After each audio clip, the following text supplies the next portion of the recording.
Hello mga kamangan! Paano nga ba magluto ng sopas? Halika, umpisahan na natin. Una, tunawin muna ang margarine sa kaldero. Mga 2 kutsaritang margarine lang.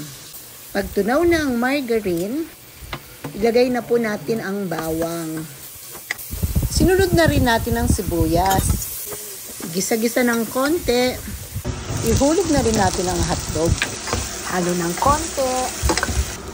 Isama na natin yung spam at saka yung hinimay-himay na pinakuluang chicken. Kasi hindi naman tayo nagmamadali. Konting halo. Laglag na rin pala natin ang chicken cubes. Budburan na rin natin siya ng paminta. Lagay na rin natin ang ating carrots at patatas. Kasama na rin pati bell pepper. Haluin ulit para kumapit ang lasa ng isa't isa. Ayan, lagyan na natin ng patis, pero depende yan sa panlasa nyo. Sinunod na rin natin ihulog ang elbow macaroni. Haluin na naman, walang katapusang paghalo.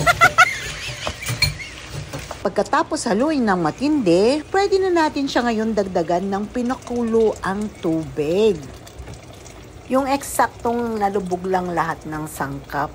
Ayan, kumukulo na siya. Ihalo na rin natin ang evap.